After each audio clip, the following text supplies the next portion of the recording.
Good morning. Hope everyone's doing well out there. I've been putting together some thoughts on how to self-treat and how to use the myofascial release principles with all movement. I know we all enjoy doing different things, whether it's yoga, Tai Chi, golf, or just walking, they're all good. But we still need to come to a place to just kind of be quiet and, connect with what we're feeling inside and work on those issues that we have so that we can play more golf and go for longer walks and really enjoy that yoga class.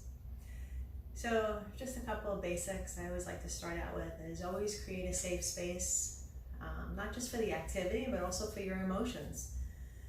Finding a place that you have in your house where you can just designate just to, for your self-practice, where you can feel comfortable, whether it's the color of the room or things that you have that surround you that feel good, whether it's light, darkness, music, quietness. It's all very important. The next thing I think, I think they're all equally important. But also another thing that you want to do is set a goal. Are you doing a recovery workout, or are you trying to prepare for something? Those two are very different from each other.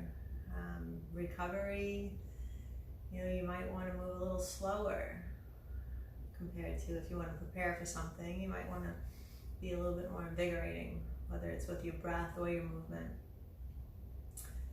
So very important to know what is your intention behind, your goal. And then connect with that awareness. Connect with, really what you're feeling. You may feel that pain in your shoulder, but realize it's really coming from your neck, or that knee pain is really coming from your foot, because we are all connected. And then most importantly, I do have to say, is obviously be connected with how you're breathing. Without oxygen, your muscles aren't going to get what it needs to recover or prepare for anything whatever you're trying to accomplish today. One of the things that I like to focus on is not to push myself during this. As a matter of fact, you don't ever want to force when you're working with your connective tissue. Just like a rubber band, it can snap and it can hurt. So I like to think about the 75%, sometimes a little less, but never anything more. I really do get most of my results when I focus on that, especially I like to be all in when I'm doing something and I'm very focused. So it's always a constant effort for me to work on that.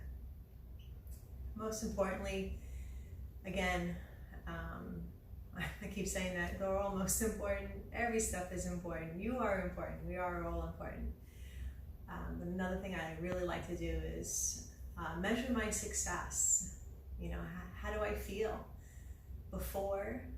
Am I tired? Am I sore? And then during the activity, during my treatment, do I have any wow feelings? Like I said, that knee pain can be related to your foot or your hip. And then even afterwards, how do I feel after I've completed? Do I feel relaxed? Do I feel energized, fatigued, or more sore?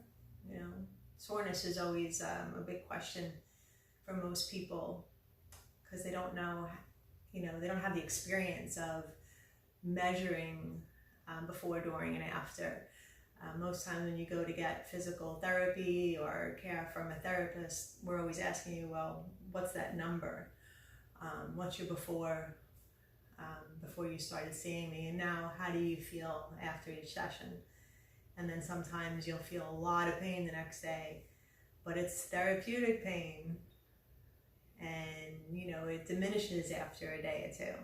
Or did we force too much and go over that 75% mark, and now you're sore for more than 3 days? So that recovery may be doing more injury than good.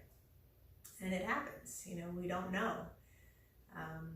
but most importantly is, keeping that awareness through keeping the breath, keeping the connection, constantly measuring that success, being in a safe space, setting the goals. They're all very important. So think about that through any session that you might find online with anyone these days. We're all doing those yoga and Pilates classes online. But make sure, because that teacher doesn't see you, and you have to be your own advocate right now. So I hope you enjoy the other videos that I've put out, and always keep this one in that background, in your mind, constantly reassessing and being smart for yourself. I'll see you soon. Thank you.